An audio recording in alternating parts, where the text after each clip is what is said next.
நாங்க மீட்டிங் எல்லாம் முடிச்சிடுறோம். நானும் சகோதரர் ஆதவ அர்ஜுனாவும் உட்காந்துக்கிறோம்.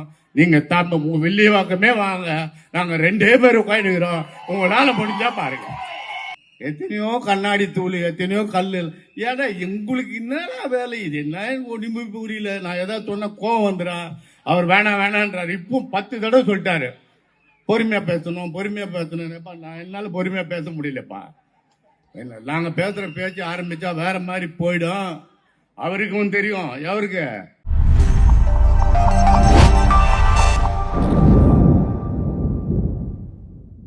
இந்த சிறப்பான வெள்ளிவாக்கம் சட்டமன்ற தொகுதியினுடைய பொதுக்கூட்டத்திற்கு தலைமை போட்டு பொறுப்பேற்று நடத்தி கொண்டிருக்கின்ற இந்த மாவட்டத்தினுடைய செயலாளர், மரியாதைக்கும் அன்புக்கும் உரிய பூக்கொடை குமார் அவர்களே,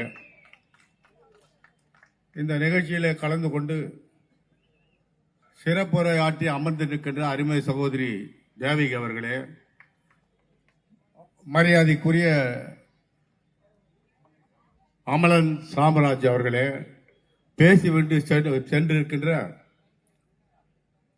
அண்ணன் நாஞ்சில் சம்பத் அவர்களே, இந்த சிறப்பான நிகழ்ச்சியிலே கலந்து கொண்டிருக்கின்ற கழகத்தினுடைய துணை செயலாளர், மரியாதைக்குரிய எழும்பூர் பகுதி வெற்றி வேட்பாளர், மரியாதைக்குரிய சகோதரர் ராஜ்மோகன் அவர்களே,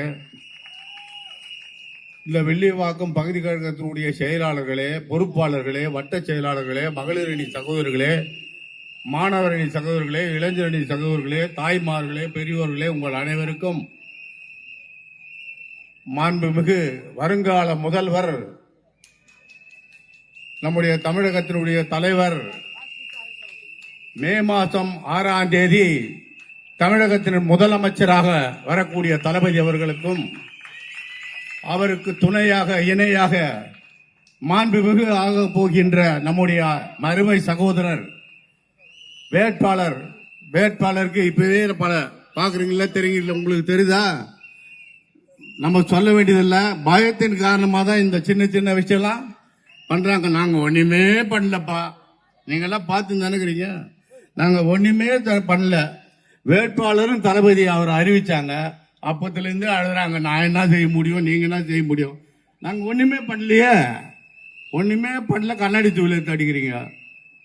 இந்த கண்ணாடி தூளுக்கும் நீ பெரிய பெரிய பாறாங்கல் எடுத்து அடிச்சா கூட இந்த தாவைக்காருடைய மகளிரணி சகோதரர்களும் இளைஞரணி தளபதியினுடைய படைகள் அஞ்சவே அஞ்சாது, பயப்படாது. ஏன்னு கேட்டீங்கன்னா, நம்ம அமலன் சாம்ராஜ் சொன்னாரு, நீங்க வேட்பாளர் உங்களுக்கு யாருக்குமே தெரியாது, உங்களுக்கு யாருக்குமே தெரியாது, முன்ன இருந்த வேட்பாளரும் தெரியாது, இப்ப இருந்த வேட்பாளர் எனக்கு மட்டும்தான் தெரியும்.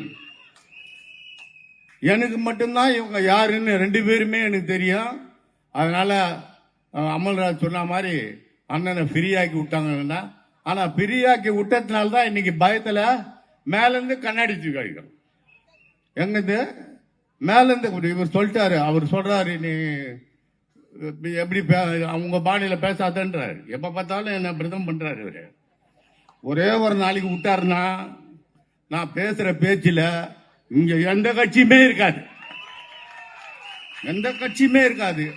ஆனா இன்னமும் தெரியல, அவருக்கு பேசவே வேணான்றாரு. இவ்வளவு ஒரு அன்பான ஒரு வேட்பாளருக்கு, அது மாண்புமிகு கண்ணாடி தூக்கு கட்டிருக்கீங்களே, அது எத்தனை கண்ணாடி தூளை பார்த்துட்டு வந்துக்குது. எத்தனையோ கண்ணாடி தூள், எத்தனையோ கல்லு. ஏன்னா எங்களுக்கு என்னடா வேலை இது? என்ன ஒளிம்பு புரியல. நான் ஏதாவது சொன்ன கோவம் வந்துடும். அவர் வேணான்றாரு. இப்போ 10 தடவை சொல்லிட்டாரு பொறுமையா பேசணும். நான் என்னால பொறுமையா பேச முடியலப்பா. நாங்க பேசுற பேச்சு ஆரம்பிச்சா வேற மாதிரி போயிடும். அவருக்கும் தெரியும். எவருக்கு? நான் சொல்ல மாட்டேன். நான் என் வாயால எனக்கு தளபதி, தங்க தளபதி அண்ணன் விஜய் தான். இந்த நார வாயால நாங்க அப்பெல்லாம் தளபதி சொல்லி போச்சு. இன்னைக்கு அன்பு தளபதி, ஒரே தளபதி நம்முடைய வருங்கால முதல்வர் விஜய் தான். அவருக்கு துணையான ஒரு தளபதி யாருன்னா நம்முடைய அன்பு சகோதரர் மாண்புமிகு ஆதவ அர்ஜுனா அவர்கள் தான். எதிர்க்க முடியாததுனால கண்ணாடி மேல இருந்து அடிக்கிறீங்களே. என் சகோதரி தேவி கூப்பிட்டது இல்ல, சாமாத்தின் தான் வாங்க. நாங்க மீட்டிங் எல்லாம் முடிச்சிடுறோம். நாங்க மீட்டிங் எல்லாம் முடிச்சிடுறோம். நானும் சகோதரர் ஆதவ அர்ஜுனாவும் உட்காந்துக்கிறோம். நீங்க வெள்ளிவாக்கமே வாங்க, நாங்க 2 பேர் உட்காந்துக்கிறோம். உங்களால முடிஞ்சா பாருங்க. இன்னைக்கு இரவு பூராபம் நாங்க 2 பேரும் இங்கேயே உட்காந்துக்கிறோங்க.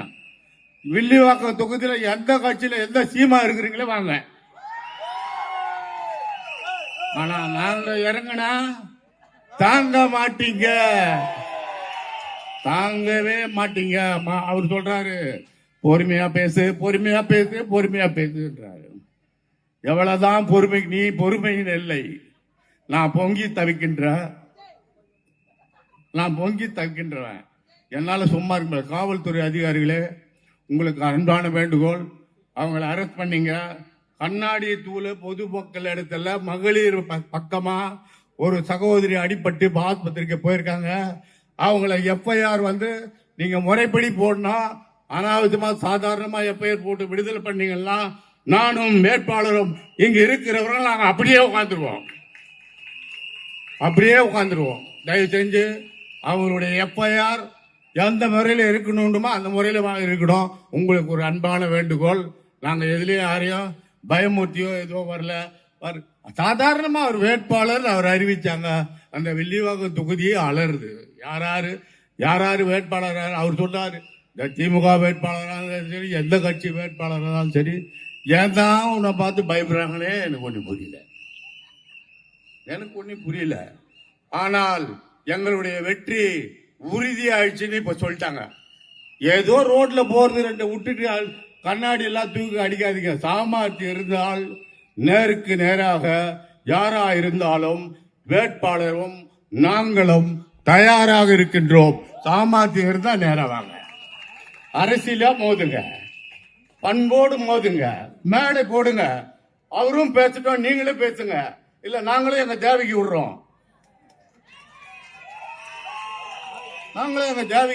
நீங்களே எந்த தேவைக்காவது விடுங்க, பாத்துக்கலாம்.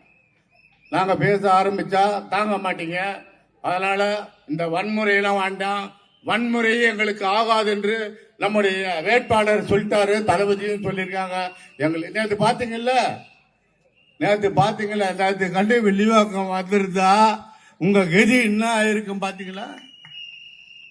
அவர் பெரம்பூர்ல அவர் பனிமணியை தந்துட்டு குளத்தூர்ல போன உடனே அப்படியே சென்னையே குலுங்கி விட்டது. விசில் சின்னம் குலுங்கி போச்சு. அதனால அவர் மாண்புமிகு ஆயிட்டாரு. அதனால பயத்தினால கண்ணாடி எல்லாம் தூக்கி அடிக்காதீங்க, குடிச்சிட்டு எல்லாம் பாட்டில் எடுத்து வீசாதீங்க. எல்லாரும் நம்ம ஒரு கட்சியில, நீங்க தைரியமான கட்சி, எந்த கட்சியா இருந்தாலும் சரி. நான் உங்களெல்லாம் ஒரு கட்சியாவே நினைக்கல. ஏன்னா நான் அங்க இருந்தவன். அவர் சொன்ன மாதிரி அங்க இருந்து குளிச்சுட்டு தான் நான் இங்க வந்திருக்கேன். சுத்தமா தான் இங்க வந்திருக்கேன் இப்போ. அதனால எல்லா கதையும், உங்க கதை பூராவும் எனக்கு தெரியும். நீங்க வேற எங்கன்னா இதெல்லாம் வச்சுக்கோங்க. இங்க வேண்டாம். சும்மா சாம்பிள் விட்டு பாக்குறீங்க. நாங்க சாம்பிள் விட்டீங்கன்னா தாங்கவே மாட்டீங்க. நாங்க ஒரு சின்ன சாம்பிள் விட்டா உங்க கதையே கந்தல் ஆயிடும். அதனால இன்றையோட இந்த கண்ணாடி வீத்துறது, இதை வீத்துறது, குடிச்சிட்டு பாட்டில் அடிக்கிறது, இந்த வேலையெல்லாம் விட்டுடுங்க. தயவு செய்து இதை நிறுத்திடுங்க. அரசியலா சந்திங்க, மேடையில பேசுங்க. யாரா இருந்தாலும் சரி, மேடையா பேசுங்க. கேன்வாஸ் வரும், ஓட்டு கேளுங்க. மக்கள் இடத்துல உங்கள் வாக்கு கேளுங்க. எங்கள் வாக்கில் நாங்கள் கேட்கிறோம். விசில் சின்னம்னு நாங்க சொல்றோம். இதோட போச்சு. இதோட விட்டுடுங்க. இனிமே ஏதாவது ஒரு சின்ன இது வந்தா கூட காவல்துறை அதிகாரிகளே, நாங்கள் பொறுப்பல்ல, எல்லா செக்ஷனுக்கும் நாங்கள் தயாராக இருக்கிறோம் என்று சொல்லி இந்த சிறப்பான கூட்டத்தை ஏற்பாடு செய்த மரியாதைக்குரிய சகோதரர் மாவட்ட செயலாளருக்கும் அவரோடு இருக்கின்ற நிர்வாகிகளுக்கும், குறிப்பாக நம்முடைய மாண்புமிகு அண்ணன் சகோதரர் ஆதவ அர்ஜுனாவுக்கு மீண்டும் நன்றியை தெரிவித்து, நீங்கள் ஜெயித்து விட்டீர்கள். அதுக்கு தான் அந்த பயம் தான். யாருமே ஒருத்தர் பயம் வந்துச்சுன்னா என்ன அர்த்தம்? பயம் வந்துச்சுன்னா கல்லை தடிப்பான். புரியுதா? ஒருத்தன் தாக்க முடியலன்னா என்ன செய்வான்? பின்னாடி இருந்து கல் எடுத்து அடிப்பான். இல்லைன்னா ஒரு 10 பேர், ஒரு வீரனை ஒரு 10 பேர் பின்னால வெட்டுவான். முன்னாடி வெட்ட மாட்டான். அந்த கதை தான் இது. ஆகவே இந்த வேலையெல்லாம் விட்டுடுங்க, இதோட விட்டுடுங்க. நாங்கள் ஆரம்பித்தால் தாங்க மாட்டீர்கள் என்று சொல்லி விசில் சின்னத்துக்கு வாக்களிகள் என்று சொல்லி வருங்கால நம்முடைய முதல்வருக்கு வாழ்த்து சொல்லி விடைபெறுகிறேன். நன்றி, வணக்கம்.